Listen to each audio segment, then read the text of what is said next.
वक्फ bill pass होते ही पूरे देश में प्रदर्शन जारी है। जामिया में हुआ और मुस्लिम इलाकों में पुलिस मार्च भी जारी है। लेकिन कांग्रेस ने कहा कि अब सुप्रीम कोर्ट जाएंगे और सुप्रीम कोर्ट से क्या कुछ होगा इसकी बात करेंगे। लेकिन सबसे बड़ा सवाल ये उठ रहा है कि जो क्षेत्रीय पार्टी है, चाहे जेडीयू हो, आरएलडी हो या नीतीश बाबू हो, इनका अब क्या होगा? क्या इनकी राजनीति खत्म हो गई या क्या प्रधानमंत्री या भारतीय जनता पार्टी ने इनका इस्तेमाल किया है? कई सारे सवाल उठ रहे हैं। तो डॉक्टर अवनेश यादव हमारे साथ इनसे बातचीत करेंगे। सर, स्वागत है आपका। जी, बहुत बहुत धन्यवाद। सवाल यही है कि पास तो हो गया बिल, तो मुबारकबाद दिया जाए। देखो साहब, मुबारकबाद तो उनको दी जाए जिन्हें कश्मीर में प्लॉट मिल गए। मुझसे भी कुछ बीजेपी समर्थित 2-4 लोग कह रहे थे कि साहब बधाई हो, वक्फ बोर्ड बिल पास हो गया। तो मैंने उनसे पूछा, ये बताओ भैया, इससे आपको क्या फ़ायदा मिला? तो ये कह रहे हैं कि जब मोदी जी वक्फ बोर्ड की जितनी भी अवैध ज़मीनें हैं उनको सरकार अपने हिस्से हाथ में लेके और गरीब लोगों को, गरीब हिंदुओं को बांट देगी। जैसे वो 15 लाख रुपए आए थे ना सबके अकाउंट में और कश्मीर में सबको प्लॉट मिल गए थे, ठीक वैसे ही व्हाट्सएप यूनिवर्सिटी के जरिए बीजेपी और आरएसएस के लोग देश की जनता के बीच में एक भ्रम फैला रहे हैं कि अब सबको जो अवैध कब्जे हुए पड़े हैं वो सारी जमीनें आम जनता को मिल जाएंगी। हाँ, मोदी जी कह रहे हैं गरीब मुसलमानों को देंगे। मैं आपको क्या बताऊं, ना तो गरीब मुसलमान को मिलेगी, मैं कह रहा हूं गरीब हिंदू को भी दे दो। लेकिन ये देंगे किसे? जो इनके दो सबसे ज्यादा गरीब दोस्त हैं। कौन? अंबानी जी और अडानी जी। गरीब है वो, ये उनको देंगे। वो गरीब ही तो हैं। पहले वो उनको रईस बनाना, हिंडनबर्ग की रिपोर्ट से कुछ थोड़ा बहुत उनका नुकसान हो गया था, तो वो नुकसान की रिकवरी के लिए सारा षड्यंत्र रचा गया है। इसके पीछे की आप स्ट्रेटजी समझो कि आखिर ये वक्फ के पीछे क्यों पड़े, 370 के पीछे क्यों पड़े। 370 हटे कितना समय हो गया? लगभग 6-7 साल हो गए। आम जनता में मुझे कोई एक हिंदू ऐसा बता दो जो जम्मू कश्मीर में जिसकी आर्थिक स्थिति ठीक हुई हो। एक मुसलमान ऐसा बता दो जम्मू कश्मीर में जो अब बिना खौफ के जी रहा हो। बल्कि फ़ायदा कैसे हुआ? अंबानी और अडानी के कई प्लांट वहाँ पे लग गए और अंबानी अडानी जैसे जो बड़े और पूंजीपति हैं उनके कई वहाँ पे उद्योग धंधे शुरू हो गए। अब वक्फ बोर्ड की जो ज़मीनें हैं वो सरकार उन पे अपना अधिग्रहण करेगी। कैसे करेगी? क्योंकि बता रहे 22 लोगों की कमेटी बनेगी जिसमें सिर्फ 10 मुसलमान होंगे और 12 आदमी सरकार के होंगे। और जो 10 मुसलमान होंगे वो भी वो वाले होंगे जो बीजेपी के अल्पसंख्यक प्रकोष्ठ वाले। और उन सबको ये बना के मोदी जी उन पे अपने साइन करवा के सब अंबानी जी, अडानी जी और तमाम जो जितने व्यापारी हैं इनको सब लुटाएंगे। सुप्रीम कोर्ट जा रही है, कांग्रेस कह रही है कि सुप्रीम कोर्ट जाएंगे, तो क्या होगा? सुप्रीम कोर्ट से कुछ हो सकता है क्या? क्या रहता है कोर्ट में? कोर्ट अगर ईमानदारी से और अच्छे से डिसीजन दे तो निश्चित तौर पे इसमें बहुत सारी ऐसी चीज़ें हैं जहाँ पे बीजेपी टेक्निकली फंस रही है। पहली बात तो ये है कि अगर राम मंदिर ट्रस्ट है, हालांकि देखिए मैं कभी धार्मिक विषयों में के विवाद में नहीं पड़ता हूँ। राम मंदिर ट्रस्ट की अगर बात करी जाए तो 18 लोगों की कमेटी में सिर्फ एक वर्ग विशेष के लोग ही हैं। ना तो उस कमेटी में दलित है, ना आदिवासी है और ना पिछड़े हैं। मुसलमानों और अल्पसंख्यकों की बात तो छोड़ ही दो, फिर कहते हैं कि राम सबके हैं। अब बताइए, जब ट्रस्ट में 18 में से 15 तो सवर्ण हैं तो राम सबके कहाँ से हो गए? उसमें कोई आप 2-4 मुसलमान डाल देते, 2-4 सिख डाल देते, जैन, बौद्ध, पारसी, तमाम धर्म है, सबके एक एक 2-2 लोग डालते तो समझ में आता कि हाँ भैया उस ट्रस्ट में जो चीज़ें हुई वो अच्छे से हुई हैं। अब कोर्ट उस पर भी कुछ सवालात कर सकता है, लेकिन हो सकता है जो कोर्ट के जज हैं उनकी भी कुछ फाइलें अमित शाह के पास रखी हो। जिस तरीके से पिछले कुछ समय में कुछ जजेस ने जो विवादित फैसले दिए हैं उनको देख के ये लगता है कि कोर्ट के कुछ जजों की भी नसें अमित शाह ने और पीएमओ में के यहाँ दबी हुई हैं। तो हालांकि ये तो आरोप है, सिर्फ आरोप नहीं लगा रहा हूँ। आप फिर मुझे फंसाने की कोशिश कर रहे हैं। मैं सिर्फ अपना पक्ष रख रहा हूँ। हो सकता है मेरा पक्ष गलत हो। मैं सिर्फ एक संभावना बता रहा हूँ कि कोर्ट अगर ईमानदारी से डिसीजन देगा तो इसमें सबसे पहले तो कोर्ट ये कह सकता है कि 22 लोगों की जो बेंच रहेगी उसमें 10 आदमी कैसे माइनॉरिटी के रहेंगे। उसमें तो 22 में तो कायदे में 15 से ये तो 16 लोग ये वो माइनॉरिटी बात है के ना, विपक्ष क्या मुसलमान। करता है, जब वो के कहावत है गाँव में कि सांप निकल जाए तो लाठी पीटते रहो। जब सब कुछ निकल गया तो कोर्ट पे आरोप लगा दो, ईडी सीबीआई पे आरोप लगा दो।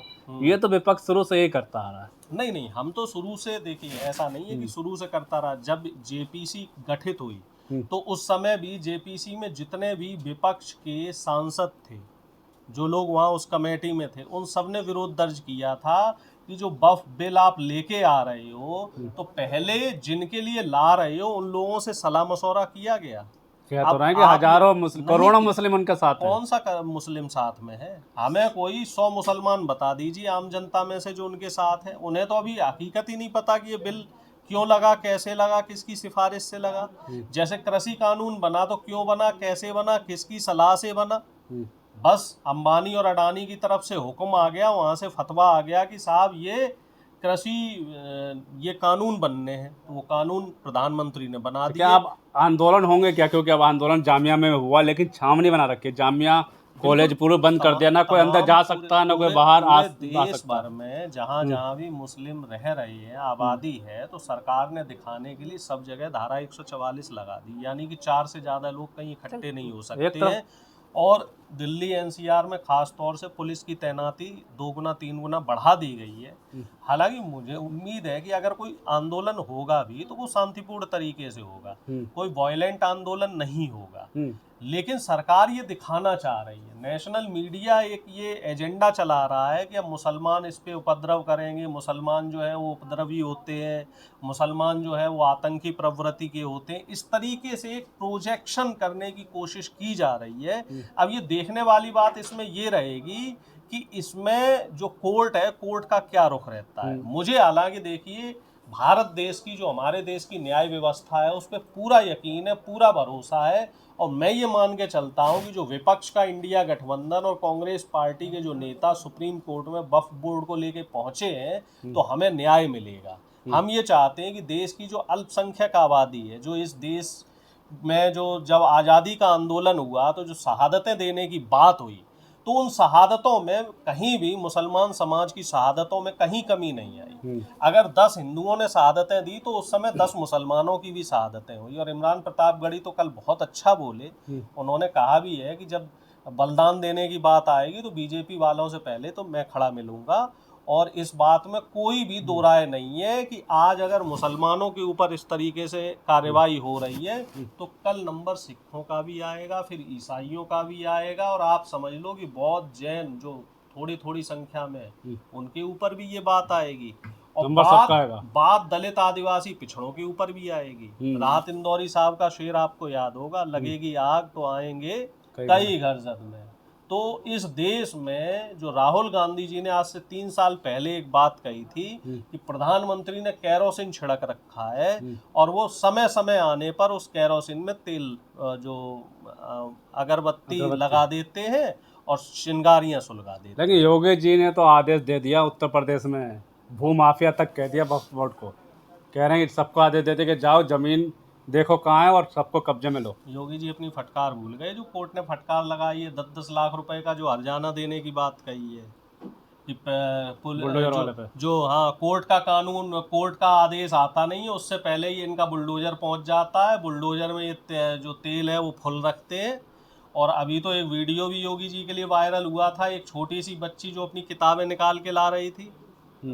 तो योगी जी को शर्म करनी चाहिए कानून व्यवस्था पर। एक देश का चुना हुआ मुख्यमंत्री जो देश की कानून व्यवस्था पे भरोसा नहीं करता है, अगर कोई आरोपी है तो जब तक उस पे आरोप सिद्ध नहीं हो जाता तब तक उसको मुजरिम नहीं माना जाता। भू माफिया बोर्ड कह दिया। अरे भू माफिया कौन है कौन नहीं है इसको अदालत को तय करने दीजिए। सरकार का काम होता है कि उसके ऊपर आरोप तय करे और उसके बाद कानून को कार्रवाई करने दीजिए। कानून अपनी कार्रवाई करेगा और कानून के लिए जज हैं, अदालतें हैं, वकील हैं, उनको दलीलें देने दीजिए।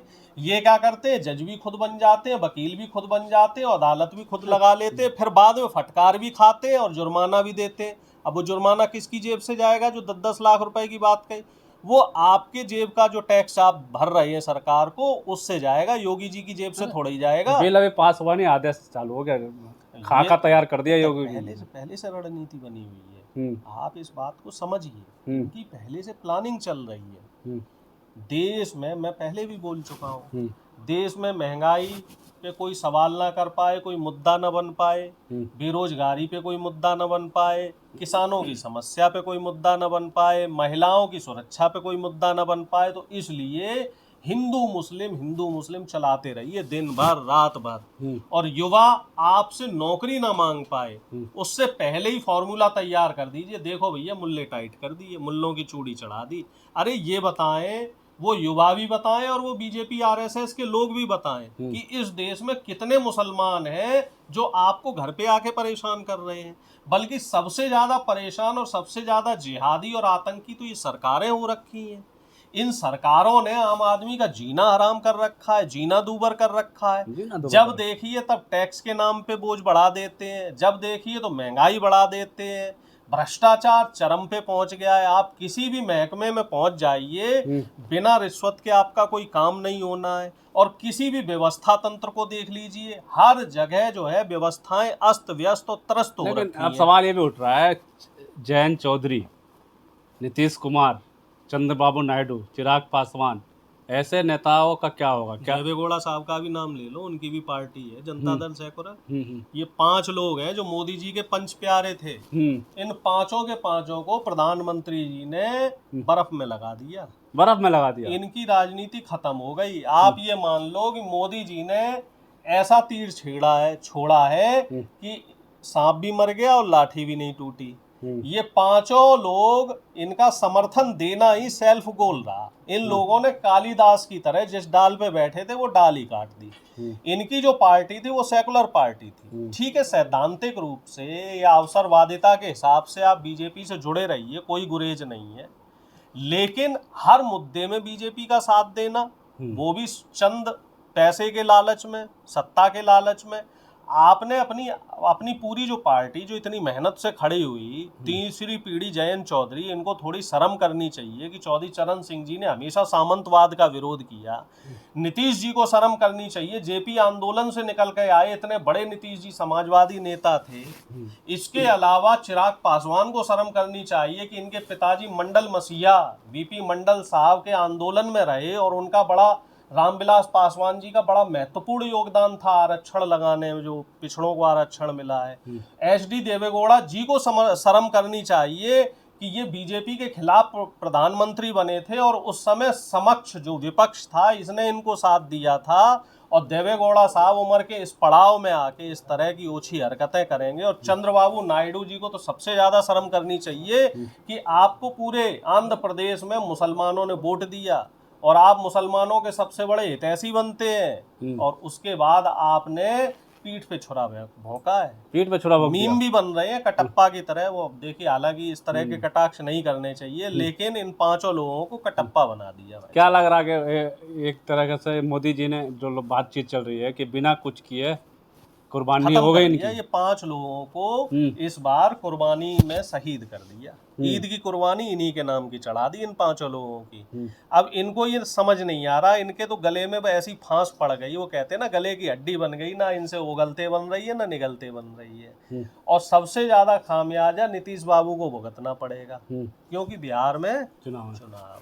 है और नीतीश जी की पार्टी में इतना बड़ा डेंट लगेगा कि मुझे नहीं लगता कि अब इनकी पार्टी उस डेंट से आगे रिकवर कर पाएगी। क्योंकि आंध्र प्रदेश में तो चुनाव हो गए, उत्तर प्रदेश में अभी 2 साल में चुनाव है, और पता नहीं उत्तर प्रदेश में जब चुनाव होगा तब तक जयंत बाबू को 2-4 सीट लायक उनका सिस्टम बचा रहेगा कि उससे पहले ही निपटा दिए जाएंगे। मतलब पार्टी क्योंकि इस्तीफों के भरमार लग गई, लगातार जेडीयू की तरफ से भी हो रही है, जयंत की तरफ से भी हो रही है। पार्टी में कई इस्तीफे हो गए, नीतीश बाबू की में भी कई इस्तीफे हो गए। सुनने में ये आ रहा है कि उधर जनता दल सेकुलर और इधर जो चंद्रबाबू नायडू की जो पार्टी है वहाँ भी हलचलें चल रही हैं। चिराग पासवान के में भी कई नेता इस तरीके से सुगबुगाहट कर रहे हैं, और आने वाले 10 से 15 दिन में कुछ बड़े परिवर्तन देखने को मिलेंगे। क्योंकि राजनीति इस समय बीजेपी ने जो है राजनीति बहुत ही अस्थिर कर दी है, हलचल बहुत। खबर तो ये भी आ रही है कि बोर्ड उतार के, घरों में जो बोर्ड लगे थे, जेडीयू नेता थे, जो मुस्लिम नेता था, उतार के फेंक दिया। क्या करेगा? खत्म भाई, आप जिसके नाम पे वोट मांग रहे हो, पूरे समाज के साथ इस तरीके से धोखेबाजी हुई है, तो वो नेता क्या करेगा? वो तो जो आपका वोट बैंक है, वो वोट बैंक के साथ ही जब धोखा हुआ है तो फिर कहाँ जाएगा वो नेता? वो तो पद त्याग करेगा ही। पूरी ज़िंदगी जिसने जदयू में लगा दी, पूरी ज़िंदगी जिसने आरजेडी में लगा दी, अब इस पड़ाव पे आके उसको इस तरीके से मायूस होना पड़ रहा है बेचारे के साथ, जो धोखा हो रहा है। तो ये इन लोगों को, बड़े नेताओं को सोचना चाहिए। अभी भी मैं कह रहा हूँ, समय है चिंतन मनन करना। लास्ट सवाल ये है कि चलिए ठीक है, सब कुछ खेल किया आपको, रहे मोदी जी ने किया सब कुछ खेल, लेकिन मोदी जी तो थाईलैंड में थे उस दिन। इसको कहते हैं हमारे गांव में कि आग लगा के पानी की तरफ दौड़ना। यहाँ तो आग लगा गए और अपना कहाँ चले गए? थाईलैंड में मौज मस्ती करने। अब यही राहुल गांधी जी अगर कहीं चले जाते तो पूरे बीजेपी आईटी सेल पूरा लग जाता। मोदी देश को मजबूत करने गए ना थाईलैंड। अच्छा, तो थाईलैंड जाके ही मजबूत होगा देश? पूरे देश इंडिया में मजबूत नहीं हो रहा देश। इंडिया में तो देश कमजोर कर दिया और थाईलैंड में जाके मजबूत कर रहे हैं ना। तो वहाँ किससे दोस्ती बढ़ा रहे हैं? क्या कर रहे हैं वहाँ? दोस्ती बढ़ाने गए हैं? क्या करने गए हैं? बांग्लादेशी वाले से तो कुछ बोल नहीं पाए। वो चीन वहाँ जाके दोस्ती बढ़ा रहा है, उसको तो आंखें टेढ़ी कर नहीं पाए। वहाँ चीन वाला भी है, बता रहे हैं वहाँ नेपाल वाला भी पहुंचा हुआ है। नेपाल वाले ने भी मोदी जी को टेढ़ी आंख करके दिखा दी है। जो खबरें मिल रही हैं कि नेपाल में भी मामला गड़बड़ हो रहा है भारत के साथ, और चारों तरफ से मामला गड़बड़ ही गड़बड़ है। लेकिन वहाँ प्रधानमंत्री कुछ नहीं बोलेंगे। वहाँ जाके तो बिल्कुल एक जो आज्ञाकारी बच्चा होता है, आज्ञाकारी बच्चे की तरह यस मैन बने रहेंगे। सारी जो फ्रस्ट्रेशन है अपनी, सारा जो फ्रस्ट्रेशन है वो इंडिया में ही निकलेगा, और वो भी इंडिया की जो माइनॉरिटी है और जो विपक्षी गठबंधन है उनके ऊपर निकलेगा। और फिर प्रधानमंत्री कहेंगे कि मुसलमान हमें 900 गाली देते हैं, कांग्रेस वाले 1000 गाली देते हैं। कोई एक आधा अच्छा काम कर दो तब तो आपको कुछ तारीफ मिले। जब गालियों वाले काम करते और वो भी उम्र के इस पड़ाव में आके, भाई बड़ा बुजुर्ग आदमी हो जाता है 70-75 के आसपास, तो धर्म कर्म करता है, कुछ अच्छे कर्म करता है। इनके कर्म बिगड़ते जा रहे हैं।